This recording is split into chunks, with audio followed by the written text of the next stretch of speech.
Why are so many women removing their breast implants? How can we address infertility naturally? What is birth control really doing for the body? How is it affecting our immune system? Is there a more natural fix for hypothyroidism? We are talking about all of this and so much more on today's episode of Relatable. We are speaking with Dr. Josh Axe. He is a functional medicine doctor. He's got so much insight for us on all of these things, as well as on herbal medicine. He is also going to give us his biggest piece of health advice to change your life. You are going to learn so much from him. I know I did on this episode of Relatable, which is brought to you by our friends at Good Ranchers. Go to goodranchers.com. Use code Allie at checkout. That's goodranchers.com, code Allie.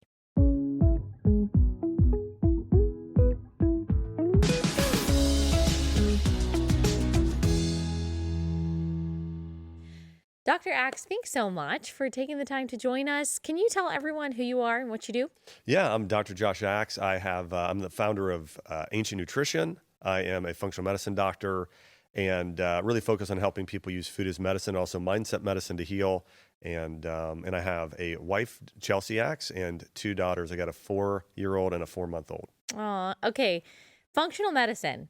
A lot of people have different ideas about functional medicine, whether they really know what it is or not. Their impression might be that it's some woo-woo witch doctor magic, and other people might have a better impression of what functional medicine is. I'm someone who has a better impression in that I have positive thoughts about functional medicine, but if I'm honest, I don't really know everything that it entails. Sure. So can you describe that for us? Yeah. So the way that I would describe it is, when somebody goes to see a conventional medical doctor, what they're trained to do is diagnose and treat with a chemical, with a drug and medication.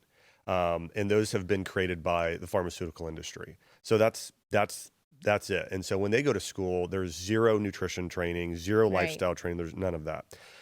Functional medicine really focuses on, rather than prescribing a blood pressure pill for high blood pressure, we're going to say, well, hey, let's give you some, let's try and get more to the root cause. And so why is your blood pressure high in the first place? Okay, there's stress.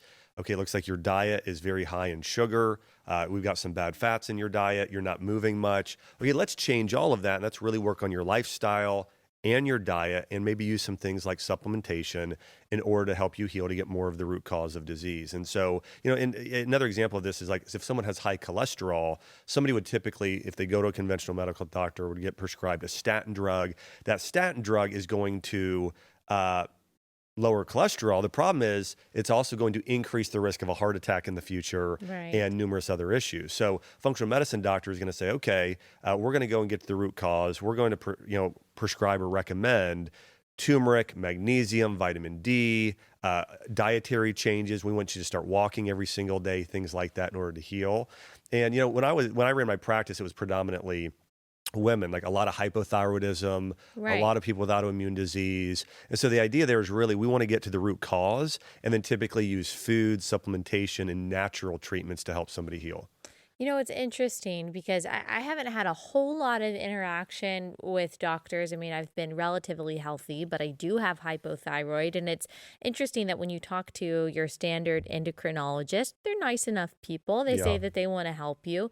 When you ask them, okay, but what caused this? And I know there may be different answers based on Hashimoto's or different kinds of hypothyroidism.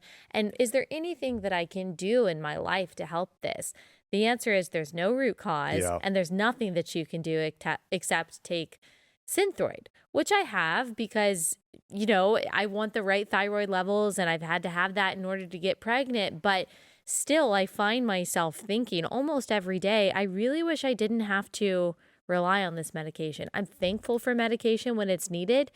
But I wish someone would just tell me, at least if there's something I can do to supplement thyroid health and my doctors say, nope, there's nothing that you can do to help yourself. Well, let me tell you. Okay.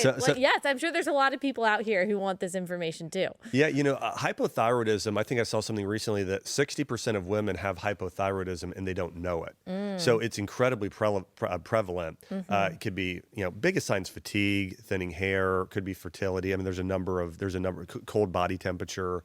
So when you look at any sort of ancient form of medicine, the idea there of what's really causing it actually tends to start more in your adrenal glands. And so imagine your adrenals as a battery. If you turn your phone on, what's it at? Is it 80%, 40%? When that battery gets too low and your adrenals are in too much of a fight or flight response all the time, and there's a lot of things that can do that. Lack of quality sleep, being on, devices all the time with blue light. There's numerous things that can start to sort of lower that battery. So we want to really build the battery up. In Chinese medicine, they would call that qi. In Western medicine, they would call that ATP, or cellular energy, so the health of our mitochondria. And so what you really want to be able to do is increase that. And so, of course, lowering stress helps, but there are herbs that really help that. Ashwagandha is the primary herb that has the most clinical literature on improving symptoms of both hypothyroidism and Hashimoto's. There's a few other things that do similar things. Cordyceps mushrooms, ginseng will also help. So those definitely help. In addition, I would say there are certain herbs that you really want to work on warming up your body. Again, think about most women with hypothyroid are cold, like they tend to get colder extremities. And so to warm up the body, herbs like cinnamon and ginger on a regular basis, doing more soups and warming foods. Like there's a misconception. A lot of times people think, and you'd be a prime example of this, to where you're really conscious, you want to be healthy. And so you might do something like a salad, but salads are good for maybe anti-cancer properties, cleansing the liver, but it's actually not as good for hypothyroid because raw vegetables are more cooling to the body. We really need to warm the body up. And so in order to do that, again, soups and stews and cinnamon and ginger and things that start to warm the body internally will start to help that. So anyways, there's just a few ideas. Yeah, that's interesting. And that's definitely one thing I don't know a lot about is herbal medicine. And I'll just be honest, and maybe I reflect the attitudes of some people in the audience. When I hear herbal medicine and when I hear Chinese medicine, I do start to think of, and I'm not really sure why, like New Age mysticism type stuff. So dispel that kind of mentality for us. Yeah. By the way, I was one of those people. Yeah. I grew up in a home where I had one of these moms, amazing Christian mom, but everything was the devil, everything that wasn't, you read about in the Bible. Now, there are actually quite a few herbs that are talked about in the Bible. But and here's the other thing that people don't realize. If people are okay with pharmaceuticals, they should be absolutely way more okay with herbs. I mean, probably 80%. Now, currently, it's about 33% of pharmaceuticals are just directly synthetic compounds from herbs. So when you're looking at an herb, metformin, that's from lilac. I mean, it's an aspirin, that's from birch. Yeah, so all medications are taken almost. That's true. From herbals. And so I do think that because, and here's why this happened. A lot of Chinese medicine, the basis is off of something called Taoism. And Taoism is really this idea of everything is interrelated. You hear things like yin and yang, but really these things are talked about in Genesis in a way, in terms of, in the beginning was, night and day and earth and sky and man and woman. I mean, and got work and rest. And so that they just use different terminology that sounds different to us. All that being said, herbs are things that, God created them to grow, I believe, for us to use as medicine, and there's way less side effects. I mean, they work more naturally with our own system. And so that's a viewpoint I think a lot of people have. But what I've seen is the past 15 years, it's really changed a lot. I've seen a lot more Christians start to, as they've understood and read about herbs and what they do, they start understanding that, oh, these are things that God put here that are much more natural. I believe much more, I don't want to say, I'll just say this. There's a Bible verse that reminds me of this. God will bring blessing and will add no trouble to it. There's a proverb that says that essentially. And there's not a single medication without a side effect. Not a single one. Yeah. Birth control depletes your body of a load of nutrients. A baby aspirin is NSAIDs are the 15th leading killer in the country today.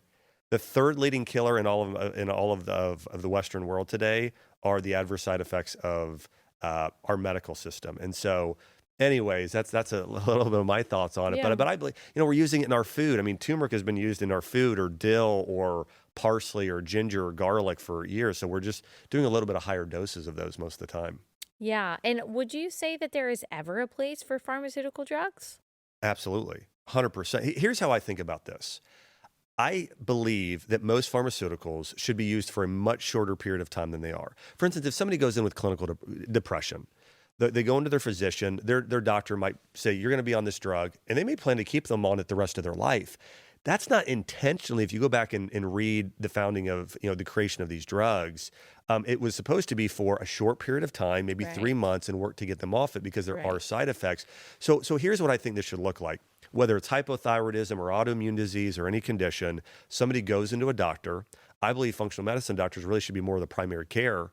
They're going in. The first thing you're doing is saying, let's change your diet. Let's change your lifestyle. Let's lower the stress. Let's try some vitamins and herbs and things like that. Okay. If we exhaust that and it doesn't work, okay, now let's work on getting you on a medication for a period of time. At the same time, trying to get you off it over time.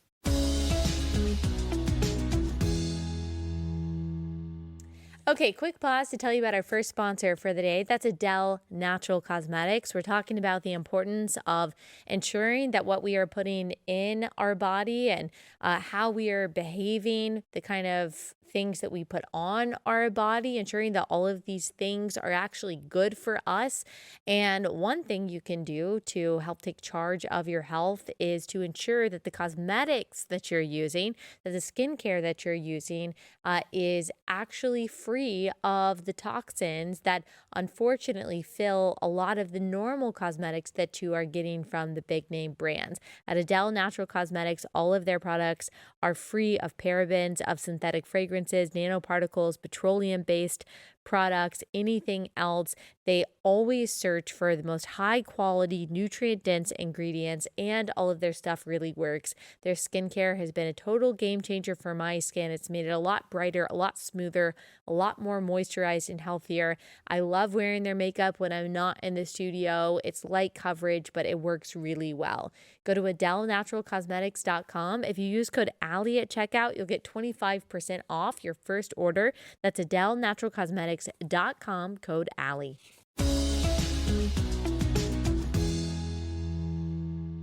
And you mentioned how doctors or how medical students are being trained in these medical schools, and we've talked about this before. That basically you're just kind of memorizing diagnoses and then what medication or treatment you are supposed to apply to a particular diagnosis. And they are very often not taught, one, how the body is connected. Maybe they're Oh, going into a certain specialty, and so they're only that's focusing on right. that. They have to tap another specialist when they're actually practicing medicine to help them understand this other concept. But really, how you're describing functional medicine is not only understanding the root causes and the more natural routes to take, but also how everything is potentially connected in the body so that you're not just going to a functional medicine doctor for your brain and then another one for your gut, but the functional medicine doctor knows how these things work together, right? Absolutely. So here's a prime example of this: Hashimoto's thyroiditis. Okay, most doctors would try and treat it like it's a thyroid issue. Now, some may use something to suppress the immune system and treat it like an autoimmune disease, but in reality, it's starting in the gut with something called intestinal permeability or leaky gut. Mm. So, if a doctor is really trying to get at the root cause, they're looking at how one system affects the other. For instance, we know anger, the emotion, affects the liver, which then affects your heart and then increases your blood pressure. Mm-hmm. So, but again, most doctors, you're right. They look at the body in one system they're trained in and ignore all the rest. And if they can change this one symptom, they're really not paying attention to all the other side effects and damage they're doing throughout the rest of the body. I mean, again, you can ask me almost any medication. I can be like, well, this is the side effect. And here's the crazy part. Most people think that medications have all of the side effects listed on the label. They don't. Every medication depletes the body of different types of nutrients. If you go and look at metformin for diabetes, does it say on there depletes your body of coenzyme Q10 and vitamin B12? It doesn't. So there's a lot of people having side effects that they don't realize that they're having, causing other issues in their body. Yeah, wow. And Seems like it's such a responsibility and a big burden for those of us who didn't go to medical school. We don't have a medical background to try to understand all that because you're describing a side effect that even if a doctor told me it causes this, I'd be like, well, okay, I have no idea Yeah, what that means. yeah. And if this doctor is telling me, well, it doesn't really matter what side effects that you'll get from this medication, you have to take it, then I'm thinking they know best. Well, and think about it like this at an even more expansive level. Think about COVID and, Dr. Fauci, the CDC, those recommendations. It's like, okay, well, we're going to have everybody wear masks and stand 6 feet apart and go on lockdowns and get people on ventilators and all these things. Okay, well, you may be treating this what you believe is a good treatment for a viral infection. What are the consequences? Alcoholism, more drug abuse, depression, loneliness. In fact, a study came out recently showing that loneliness, if you're feeling extreme loneliness, it's the equivalent of smoking 15 cigarettes a day. So there are really major side effects, and you know this, and this is one of the reasons why I respect you so much as a political, commentator, and your wisdom is you understand trade-offs. That's one of the things that doesn't happen in the medical profession, is they're not aware of, okay, you can treat this, but then what are all the repercussions that are happening in Right. the body?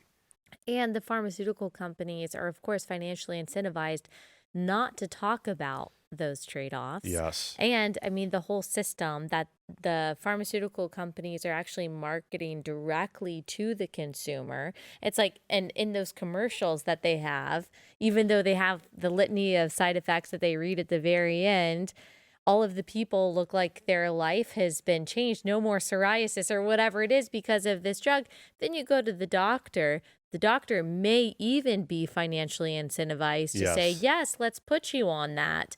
It's a crazy system that we have here in the United Yep. States that the burden is really on the patient, but at the same time, the burden is on the patient to bring to our doctor, okay, we want to be on this medication sometimes. But then if we ask questions about the trade-offs, about the side effects, we're kind of made to feel stupid. Yeah. Like we have no idea what we're talking about. So like which one is it? We're being marketed to directly by the pharmaceutical companies, but if we question the pharmaceutical companies to our doctor, then we're told to shut up. Yeah. It's really hard to be a patient. It's the exact opposite of what it should be. My entire career has been focused on, I want to help the person, the patient. I want to help them know everything they can about their body and how to heal themselves. I'm not trying to be the healer. Like your body, God's the healer. I'm not trying to be that person for you. Versus there's a lot of doctors with a God complex out there. It's pretty prevalent. Yeah. When COVID was going on, when we were at the thick of it, with the background and the expertise that you had, I mean, what were you thinking when you were watching all of this unfold? Well, one, I was really. So I came out. Let me give you an example. I don't know if you know Gabe and Rebecca Lyons. They're good Yeah. friends of mine. They had me on their podcast, and so I went and did a podcast, and I shared. Listen, there are a lot of different types of viral infections. Okay, and certain ones you treat differently, but generally there are principles about if you have a viral infection of things you need to do. And the philosophy that I have that's very different than the conventional medical system is that I don't try and treat disease. I try and strengthen your own body so then your body can fight the disease. Because if your own immune system is strong, your body will eliminate the disease on its own. That's the thing. It's like, why does one person get sick in the office and the other person doesn't? Right. So that's that. It's part of that. And so when this was going on, I went through recommendations. I said we need to do high dose vitamin D, zinc, vitamin C. People need to get outside and walk every single day. Started going through this whole protocol. In ancient forms of medicine, you would chicken soup, okay? Foods that are light yellow and white tend to be the ones that are most immune boosting. So think garlic, onions, ginger, chicken bone broth, miso. Those are all things that are really strengthening. So I recommended those foods. And then I actually had a Christian magazine go and write like a hit piece on me saying Dr. Axe is unscientific. And so it's just wild to me. So I knew that I generally knew what was going to start to happen in terms of all the side effects when you isolate people and people get less Yeah. time outdoors. But it was like, even though I was saying certain things at the time, it's like I tried to walk up to the edge on platforms like YouTube, but not try and overstep because it's like, well, people Yeah. didn't want to be fully deplatformed. I still tried to push it as far as I could. but it was sort of like I want to lead the horse to water, but not make the people drink in Yeah. terms of how I tried to communicate. I think we all felt like that. And of course, I'm not a health expert, but when I did have doctors on who were talking about, I don't know, we might need to slow our roll when it comes to ventilators, remdesivir. Maybe we should look Yep. at ivermectin. We had to put a lot of it behind the paywall because we knew that, okay, if we get taken off YouTube because of this message, then we can't convey any of the other important messages that are out there. So a lot of people had to thread that needle and walk that line, and it was really tough watching. I mean, even someone just from a common sense perspective, okay, they're encouraging things that could actually encourage and exacerbate something like obesity. And we Yes. know that Well, obesity makes COVID a lot more dangerous, and we're not even allowed to question that. well, that's one of the things I mentioned when I was doing this talk is that 94% of people that died of COVID was due to comorbidity. It was Yeah. actually it was more due to the condition they had, not COVID itself. Right. Yeah. Right. And you weren't really supposed to talk about No. that. No.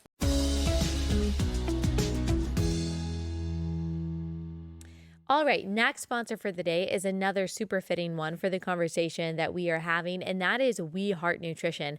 This is the absolute best place to get women's vitamins for women of all ages. I've really been loving their postnatal vitamin. I also take their iron supplement. I take all of this stuff because I really think that it helps. Like right down to the packaging, you can tell that this is all high quality, but most importantly, their ingredients come in the most bioavailable form so that your body can actually absorb it. I think it's made a really big difference in my immune health over the past few months. You notice last year I was getting sick all the time. I don't know if you've noticed or not, but really since the beginning of the year, since I made the switch to We Heart Nutrition, I've just been a lot healthier. And I've got to give credit to their supplements. And this is a pro-life Christian company. They donate a portion of their profits to pro-life pregnancy centers. They've raised tens of thousands of dollars for them. It's just a win all around. So go ahead and make the switch. Go to weheartnutrition.com. Use code Allie for 20% off your order. weheartnutrition.com, code Allie.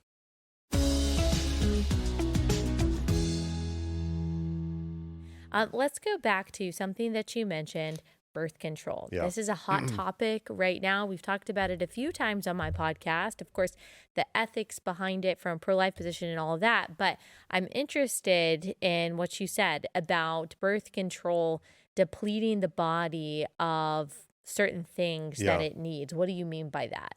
Well, first off, I want to say this is a really important issue because 65% of women between the ages of 15 and 49 are on birth control. So it is a lot of women.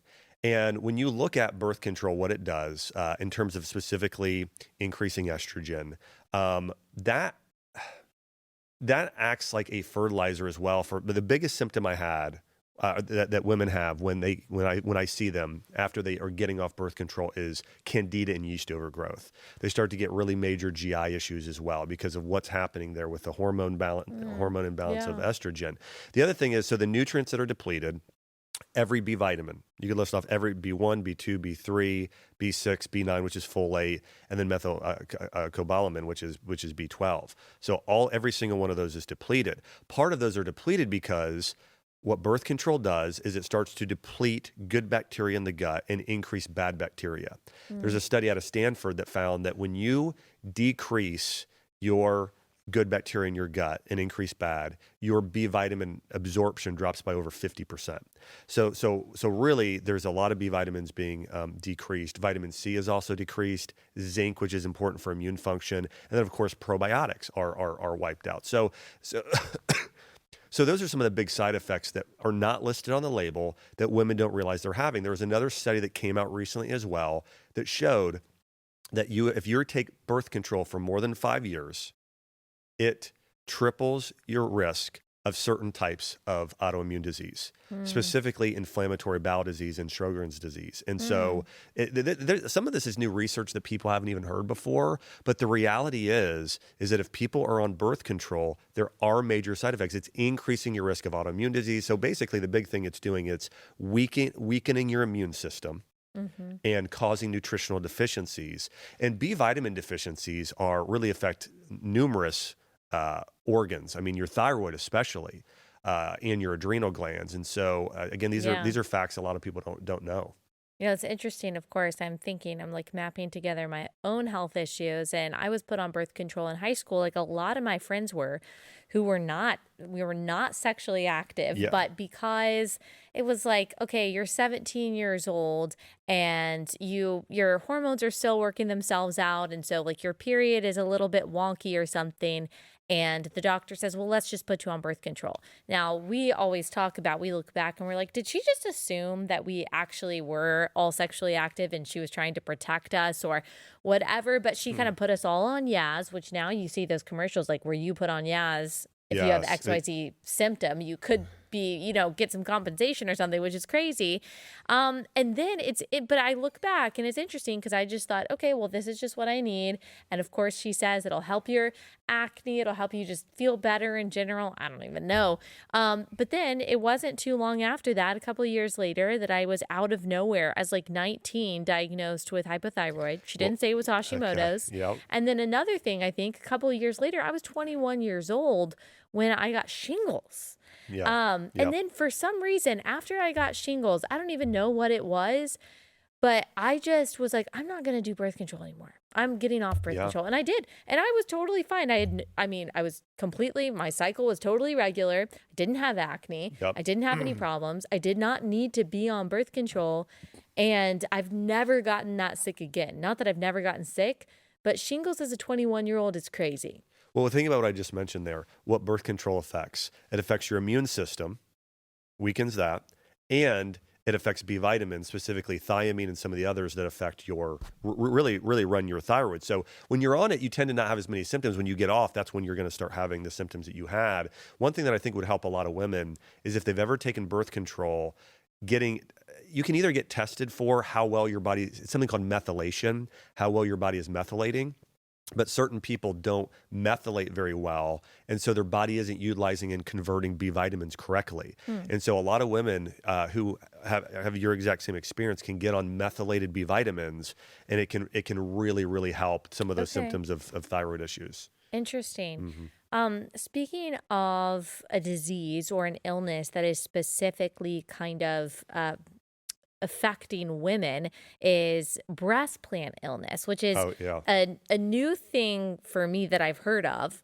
Women getting their breast implants removed because it was causing all kinds of like flu-like yeah. symptoms. Can you tell us like what is going on there? Yeah. So, well, let's start off with what you're putting in your body. You're putting in silicone, which is sort of a mixture between rubber meets plastic. Okay, it's fossil fuels or certain chemicals there that make up an implant. And so, what they've done is they've done studies where they've said, well, it's not really leaching. Well, they've done other studies to show, well, if you put it in vinegar or alcohol or certain things, well, it does start to leach. And so I think the leaching of the implant, the chemicals there is very minor, but it does have, but think about minor leaching over 10, 20, 30 years, what starts to happen in the body. The other thing is if there's a rupture, I mean, there's it's like a flood of chemicals being released in your system. And there was a recent study that came out. So I mentioned birth control triples your increase of certain autoimmune diseases. Well, breast implants, new study came out showing that it increases your risk of autoimmune disease by 6 to 8 times. And so some of the biggest symptoms of breast implant illness could be rashes, joint pain, hormonal changes, thinning hair. I mean, there's a number of them, but it's really an issue. Like, and this has been a personal thing for me. Like, my mother-in-law had hers removed. She just turned 60, and about 5 years ago, she had hers removed and walked her through the process of detoxing and healing. Good friend of mine, Natalie, Jill. I mean, I probably know 30 people that have had their implants removed. There's a lot of people, and all of them said afterwards, I feel better. I noticed a difference. Here's the other thing that's significant is that when women have had their implants removed and they've had any symptom at all, 75% of the time within 1 year, all of their symptoms are gone. Wow. So there's definitely a connection there. And the thing that really saddens me is a lot of these women go into their doctors and they say it's all in your head. Hey, it's not real. Yeah. And the reality is there might not be a double-blind study on this, but there are millions of individual, or at least let me just say this, at least tens of thousands of individual case studies where women are saying, no, this, really affected my health in a negative way. Yeah. Okay, we're kind of jumping around here because I'm kind of going back I to love it. the birth control conversation a little bit, and but we're kind of staying in the realm of women. But I guess this affects men too when we're talking about fertility Yeah. rates. And of course, I see it most in women who are struggling to have like a normal cycle. They've got hormonal issues, they've got endocrine problems, autoimmune problems, and they're going to the fertility Yeah. specialist and they're hearing IVF is your only option. Yep. There's no root cause of this. You're just one of those weird cases that you can't have kids. They want a kid. They go through with the IVF, but their health problems are never really addressed.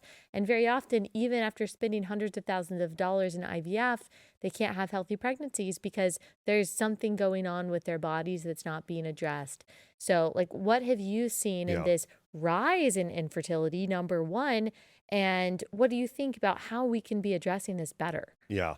Yeah. This is something I have a lot of firsthand experience with in helping women who were struggling with infertility get pregnant. I mean, I could have a load of them call in or share their stories of Yeah. what we did. There's two primary issues here. So, one thing to know is 1 in 6 women struggle with infertility.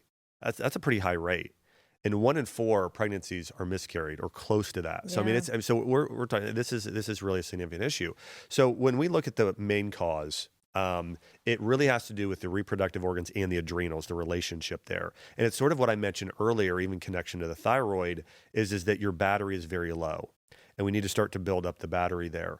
And so there are certain things that do that. One is a healthy diet. Getting a diet that's very nutrient dense. You especially need B vitamins and selenium, zinc, magnesium are some of the most important. And so I would say eating a diet rich in wild organic meat, fruit like berries specifically would be good. Rice has some unique nutrients that are good for that. And then I would also say vegetables. And so that really should be the basis of the diet. But we really want to strengthen up the adrenal glands. That's really the idea there. There are a category of herbs called adaptogens that tend to be the most beneficial for that. Ashwagandha is one of those. And so especially if a woman has hypothyroid and infertility, that's probably the top herb that would be Mm. recommended. And then there's others. I mentioned cordyceps, donquois and other, but there's a lot of adaptogen, reishi mushroom. Those would all be helpful. Methylated B vitamins, again, I would say B vitamins and adaptogens.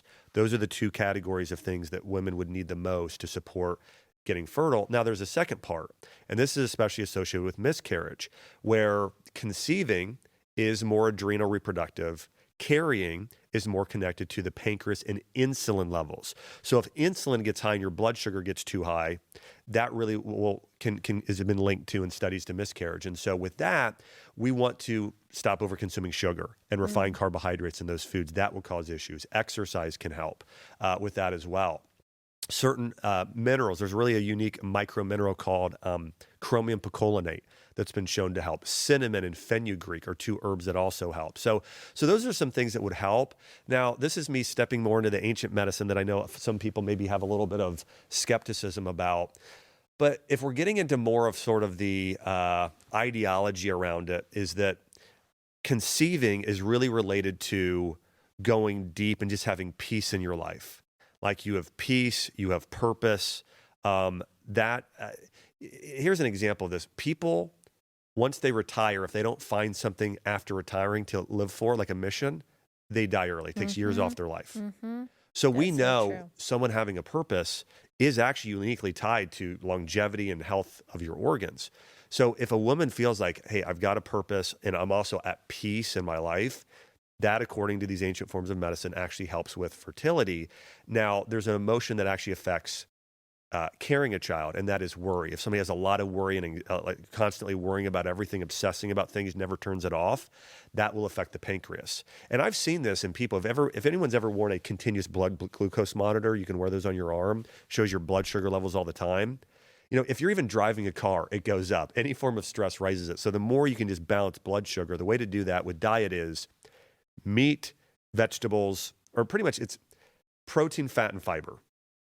Get protein, fat, and fiber, cut the sugar. That'll help a lot.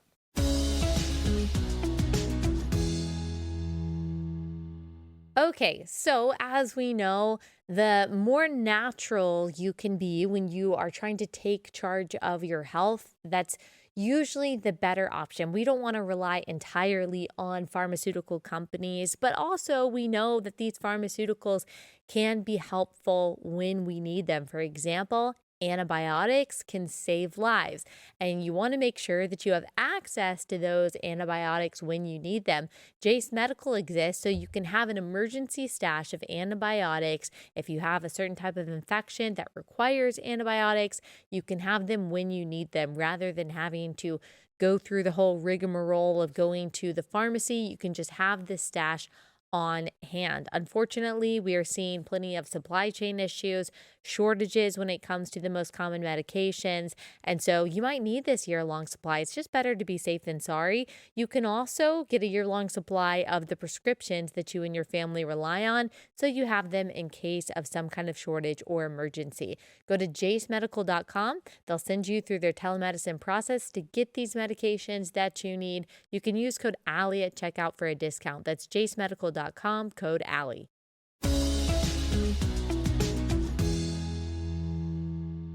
I know this is kind of getting a little personal here, but we're talking about like conception and pregnancy, and I am very, very grateful that we've been able to be pregnant and have healthy pregnancies 3 times. I do not take that for granted, but we didn't get pregnant right away. And I just assumed that that's what would happen. As soon as you start trying, that's, the euphemism that we can use. I just thought it would happen. I mean, both of us are relatively healthy. Sure, I have hypothyroid, but it was well managed. And so, but it didn't happen right away. Actually, all 3 times, it took us 4 months. I don't really know why, but I do know the only thing I can think of is really there's always like a mental shift for me around like 3 or 4 months. Before that, I'm stressed. Yeah. I'm stressed out thinking about it and tracking all the different things. And I've got the app. And then for whatever reason, around 3-4 months, I'm like, you know what? If it happens, it happens. Yes. And so I just kind of got to let go of it. And then it's always around that time. And I'm not trying to say out there that that's the exact formula that's going to happen for you. But it seems like my friends have had the same experience when you're like, okay, we're just having fun. It's fine. Yep. I'm not going to worry too much about it. That does seem to be, at least for some people, something that helps. Well, you know how many women I've heard say this? I got pregnant when I stopped trying. Yes, Yeah. right, exactly. And so I think that does speak to what you're saying. And there's a biblical aspect of that too, of just not worrying and not being anxious. And when God tells us over and over again throughout scripture, do not fear, do not be anxious about anything. Yes. Really? Anything? Yes. Do not worry. Rejoice in everything, even in the difficulties. Of course, there's spiritual health to that, but we have to also think that the God who made our bodies knows that that is physically good for us too. Yeah. Well, one thing a lot of people I don't think realize is that different emotions affect different organ systems. Yeah. So we know, for instance, high blood pressure is really tied more to anxiousness. And so if you get anxious, your blood pressure will start to rise. Fear, most people know this one as well, that affects the adrenals. Your body starts producing more cortisol and stress hormones.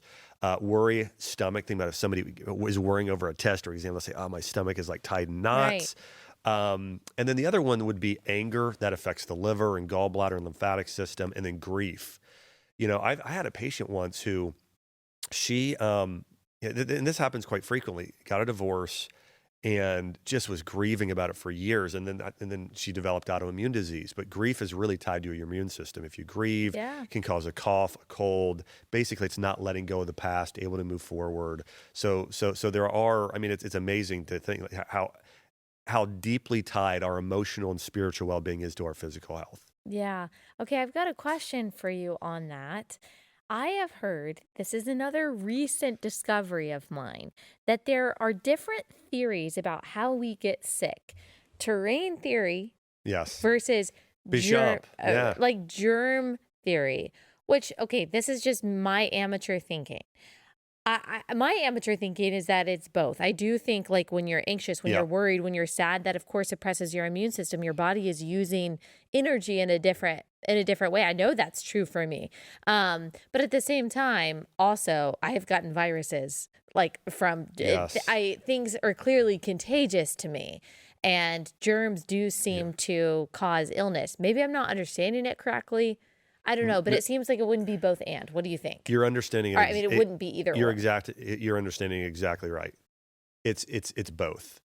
It's Béchamp's theory, the train theory, is the primary. See, I haven't heard of this. Okay. Yeah, the Well, train. I haven't heard of Béchamp's. I've only heard of... He's the person who coined the term. Okay, I didn't even know that. Terrain theory, where Louis Pasteur was germ theory. Okay, gotcha. Okay, yeah. Gotcha. And so what happens is, if your immune system is strong, if you've got zinc, if you have vitamin D, if you're low on stress, if you've got a lot of natural killer cells that are there and ready. So if your body is generally very healthy, you can be exposed to certain viruses and you won't have any symptoms.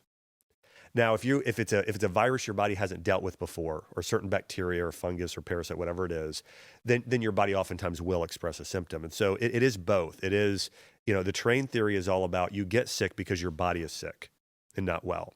Germ theory is you get sick because you're exposed to a germ. And the answer is, again, the Béchamp theory is the primary reason you get sick is because your body is not healthy. But the secondary reason is, yes, you were exposed to a germ and your body doesn't have quite enough, could be natural killer cells or immune cells in order to fight it off in time. So your body, starts going through a process of doing extra things in order to eliminate it from our systems. Okay. But it's both, for sure. So it's both. Germs can cause. But the conventional medical system it's only germ theory. Yeah, which is why they tell us to sanitize our hands constantly. And the thing that they're not considering there, this is such a great point with COVID, well, let's sanitize everything. But now you're harming your terrain, right? So now you're killing good bacteria. I mean, people don't realize this. So the amount of antibiotics we use topically via hand sanitizers and those things is very high. Cleaning products at home. The number one source we get of antibiotics is not prescription. It's via livestock. 80% of antibiotics today are given to cattle. Yeah. And so we are getting some of that antibiotic residue. So we have a lot of these things we're exposed to, which can weaken our immune system. And I do think we should wash our hands. Yeah. I just think hot water and things that aren't the strongly antibacterial, lightly, it could be an essential oil, something like that would actually be a lot better for our systems. So if we are deciding, say we're putting our baby in the shopping cart, sitting right in front of us, what would be better for the baby to put their hands on the potentially germy shopping cart handle, or for us to take that Purell sanitizing wipe and wipe it down, in your opinion? So I've got a two-part answer. Number one is, I don't think you have to wipe it down. Okay. Now, there's a great study. And the person who did this study talked about, he said, more kids need to roll around on the New York subway. And so that was the basis of the paper. Now that is filthy. Okay. Yeah. So we know that, but they go through and part of the study was also related to vaginal birth versus C-section. Yeah. And really, there are studies that show vaginal birth, kids are going to tend to have stronger immune systems. And what they were recommending in the paper was, if you were doing C-section, go and take some of those fluids and some of the bacteria, and then wipe it all over your child afterwards, because it's really an important part of the immune development process. So it makes sense. Yeah. So kids have to have that exposure. Now, here's what's better than the germs of on the shopping cart is getting outside in the dirt. Mm-hmm. There are studies that show that kids that grow up on farms, kids that have pets, specifically a dog or cat, have stronger immune systems because they're getting more exposure to natural germs that are in nature. Mm-hmm. The way this works, when we hear of vaccination and immunization, we tend to only think of the shots today. That's the only way to do it.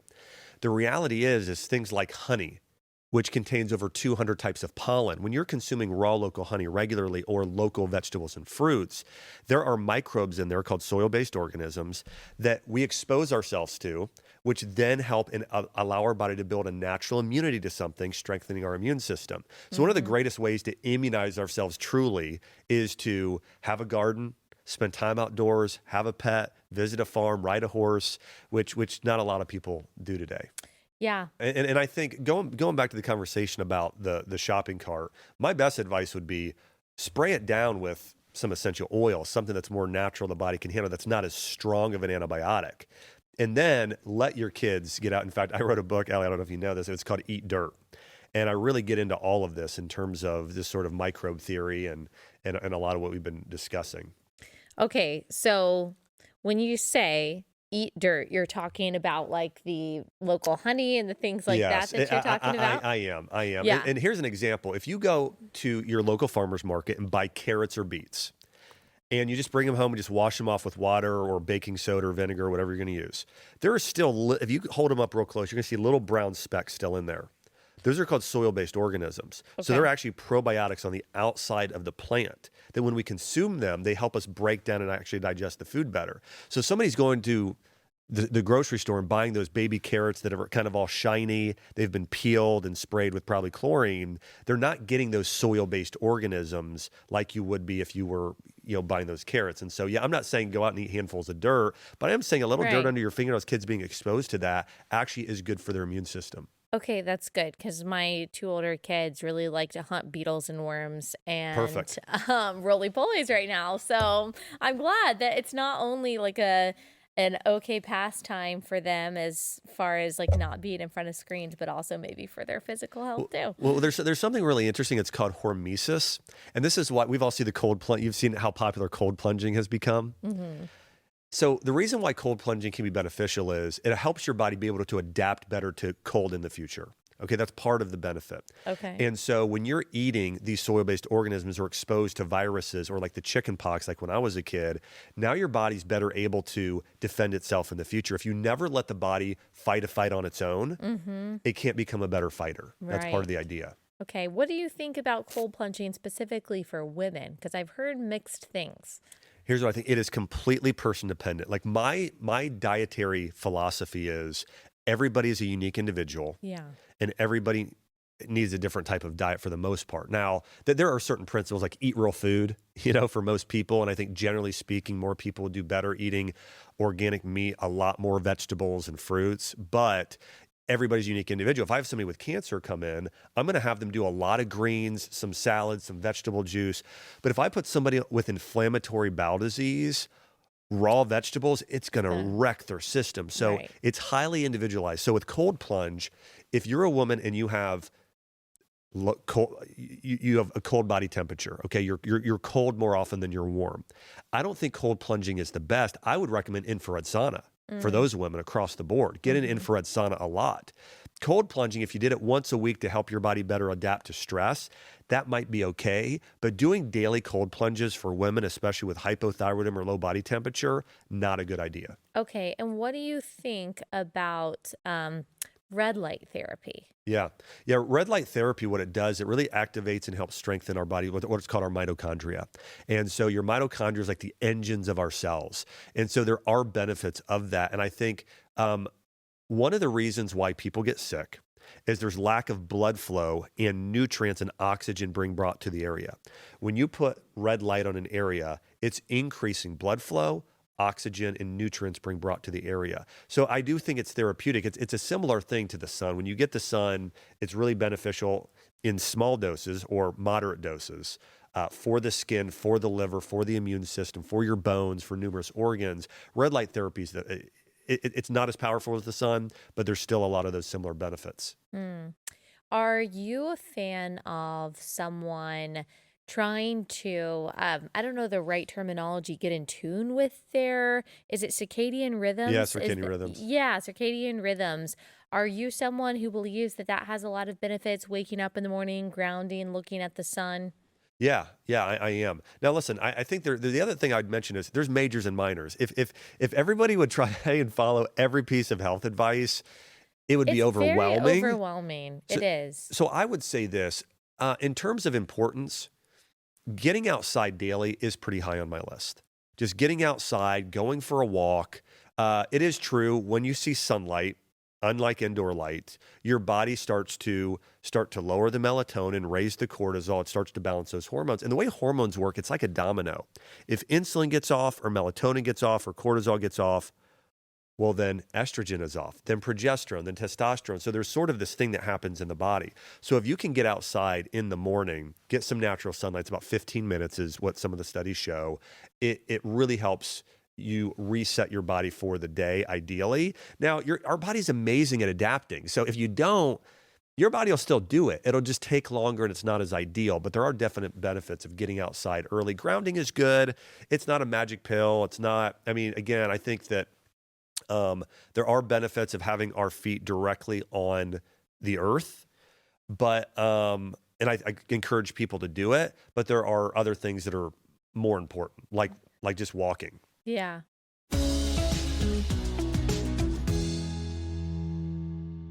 Okay, last sponsor for the day is My Patriot Supply. It's a crazy year. I mean, every year has been a crazy year, especially since 2019, but it's an election year, so things are even crazier. We just don't know what to predict. Feels like right now we're on the brink of World War III. Who even knows what we are about to face in the coming months? You want to make sure that you and your family have an emergency food supply just in case. Hopefully, you'll never need it. The good thing is the shelf life is 25 years, but if you do need it, you'll be glad that you have it. Go ahead, get your 3-month emergency food supply kit from My Patriot Supply or the 4-week emergency food kit from My Patriot Supply. Whatever you can get, go ahead and get it now. Get one for every member of your family. That's really important, and you'll be taken care of. You don't have to worry about that. If you go to preparewithallie.com, get as many food kits as your family needs for $50 off each. They will ship fast and free in unmarked boxes. Go to preparewithallie.com, preparewithallie.com.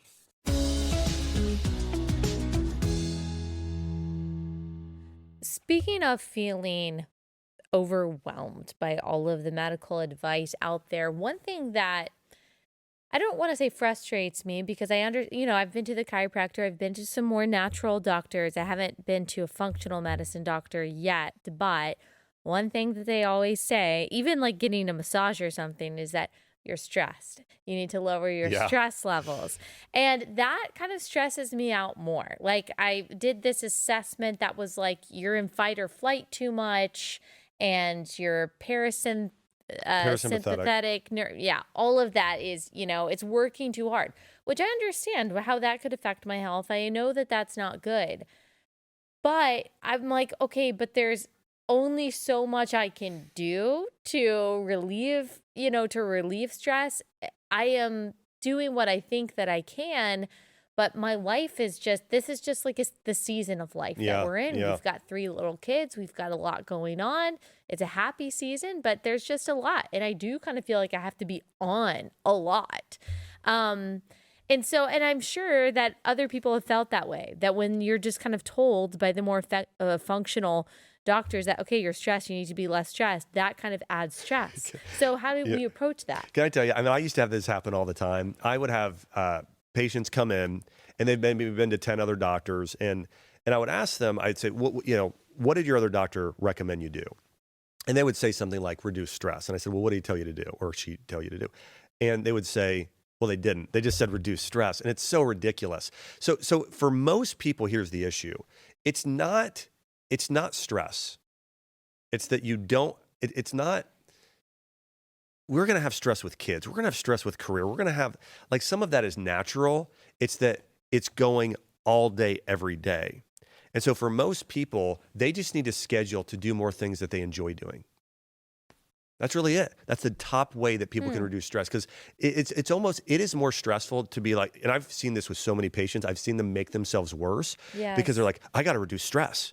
So they're running around from appointment to appointment. I'm going to get a massage. I'm going to do red light therapy. I'm going to do this. So all that being said, here's how you reduce stress. Schedule lunch with a best friend. Schedule time to go on a walk with your family.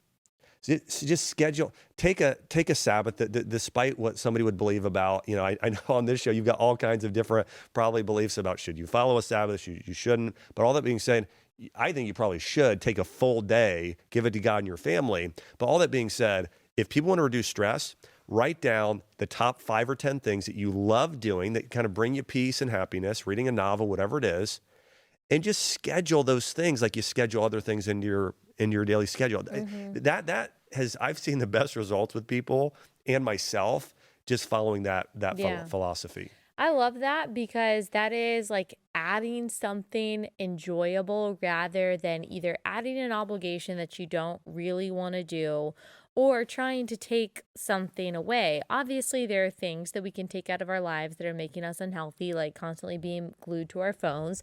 But again, trying to take everything away, then I got to add my grounding. I got to look at the sun for 15 minutes. Oh, I didn't Yeah. do that. Now my entire day is off. Let me try to make it up by doing the red light therapy in the sauna. And I'm not saying all those things are bad. They can all be great things.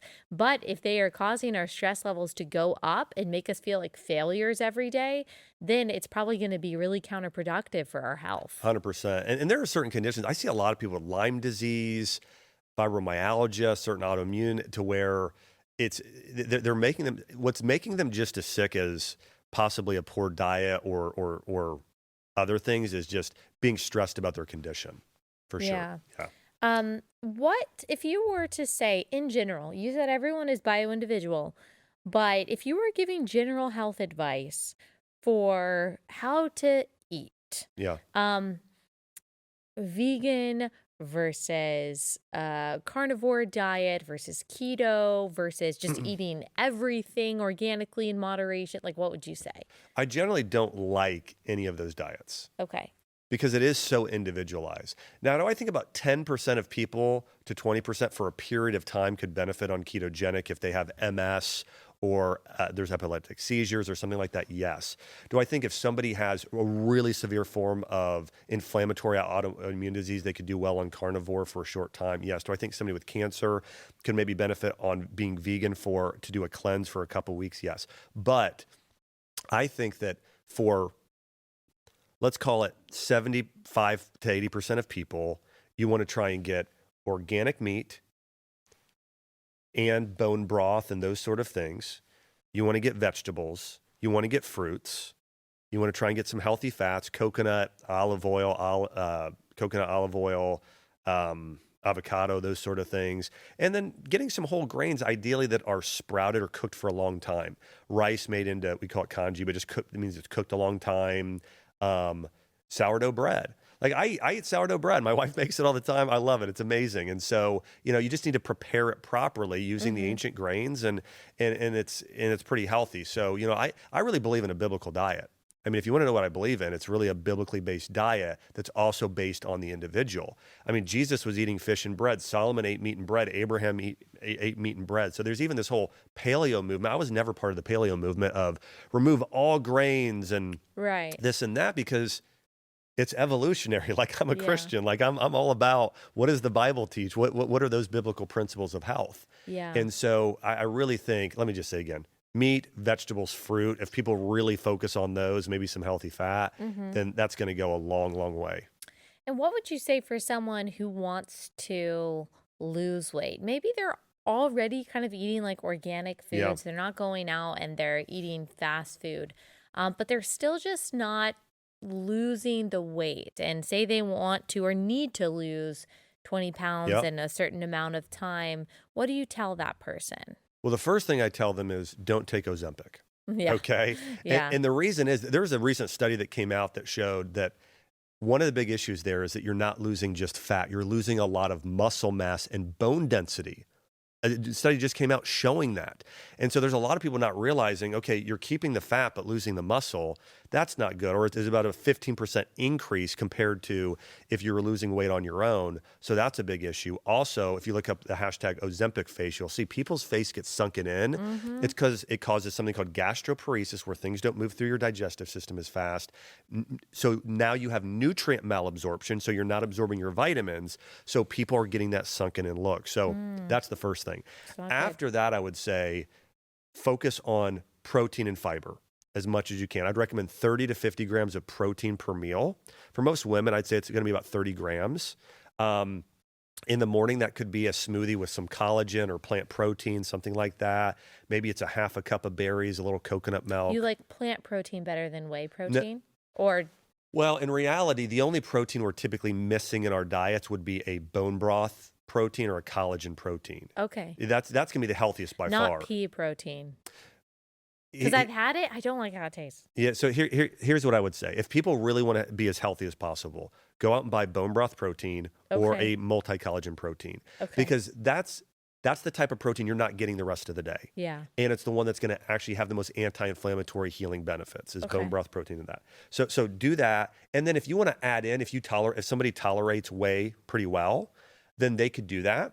If somebody tolerates pea or rice, that's fine too. But I would say still aim for that 30 grams of protein a day in the morning. And it could also be, it could be pastured eggs. It could be chicken or turkey or beef sausage. I think all those things are fine. It's a whole nother topic. I don't like pork, but we'll stay away from it. That's good to know. And the reason is it's not from being under the law. It's more they're the highest carrier of parasites of any animal. Well, I've thought about that recently that, I don't believe that we have to abide by Old Testament cleansing laws, but I'm like, there's probably a reason that God had for it, right? And guess what? The dirtiest, most unhealthy seafood is? It's shrimp. It's shellfish. And so, interesting. Yeah. And so I would say get protein, and then lots of fiber berries are the best for fruit. So lots of berries and then vegetables. And if you can really focus on doing a diet high in protein, high in fiber, people will tend to lose weight pretty quickly. Doing lower, if you're going to do carbs more in the morning, less at night. I was going to ask about that. Like, do you think, is there anything to going to bed hungry that helps someone lose weight? Well, it's less about hunger. It's more about giving your body time to digest before you lay down. Because when you lay down, it's a lot harder on your system. So you typically want 3 hours. Earlier dinners are better. And so if you eat at 6, go to bed around 9, something like that. It tends to be. You can tell I've got a 3/4-year-old right now, or almost 4-year-old, and so it's like I'm sleeping with her right now, and my wife's sleeping with the 4-month-old, and we're doing a little bit, and I'm like, sleep is hard to come by. But my point is I'm going to bed at like 8 p.m. right now, so I'm loving it. It's great. Okay, so you're getting plenty of sleep then. Okay, well that's good. Yeah, it's not as restful through the night, but I'm in bed a long time. I'll say that. So okay, gotcha. So if people want to lose weight, again, protein and fiber. And then the other thing would be movement. Ideally it's weight training followed by a little bit of interval training. So if 3 days a week you went to the gym, did 30 minutes of weights, 15 minutes of like a interval cardio, that's the ideal. If you can do those things while also doing things you love, keeping stress low. But people will lose weight very quickly if they do mostly meat, vegetables, berries, and then throw in some other real food along with that. Okay, last thing. If you had a microphone and everyone in the United States could listen to you for 30 seconds and you had to give them like one health tip that you felt like would make the biggest difference for everyone, what would you say? For me, this may surprise some people. I have been doing a practice, I call it my spiritual triathlon, every morning for about 20 years. And so what I do is I wake up in the morning and I go on a walk. I listen to praise and worship music. And I just thank God for how blessed I am. And so I do that while I go on a 15-minute walk. And I'm getting sunshine, I'm getting a walk, and most importantly, I'm praising God and starting my mind right with that. I'll go inside, I'll read my Bible for a period of time, and then after that, I'll spend some time in prayer.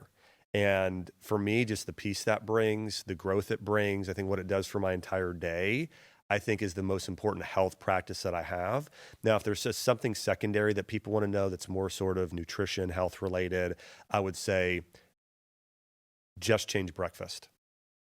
People feel like, I've got a hot, cold plunge. I've got to infrared. I've got to.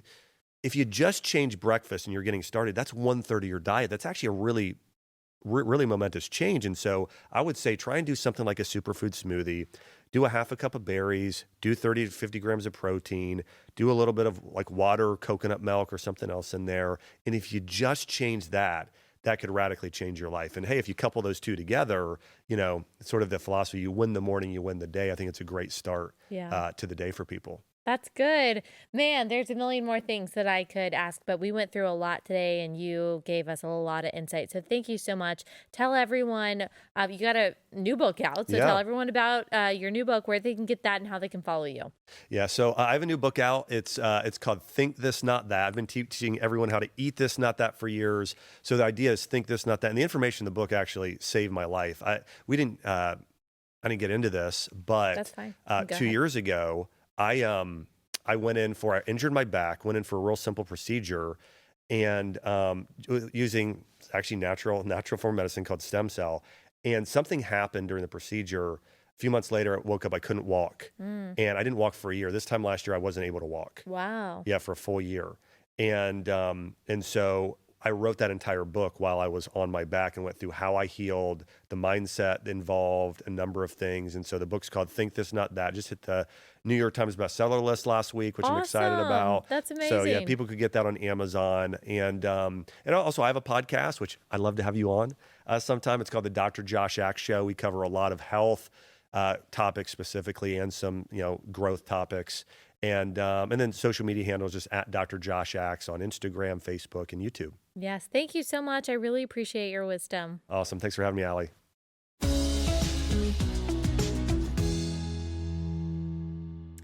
All right, guys, hope you enjoyed that conversation. Before we head out, I do want to remind you guys to check out the new documentary on Blaze Originals. You can go to allieoriginals.com. This is an amazing, amazing documentary about how politicians get filthy rich. They go into public service, not having very much money at all. And then by the time they're out 20, 30 years later, they're millionaires and billionaires. How is that happening? Well, this documentary reveals the corrupt scheme that's going on behind the scenes, largely funded by our tax dollars, for how the Nancy Pelosi's of the world are getting so filthy rich. Check it out. You've got to know everything that's going on in Washington, D.C. Go to allieoriginals.com. You get $30 off your annual subscription. allieoriginals.com. All right. That's all we got time for today. We will be back here tomorrow.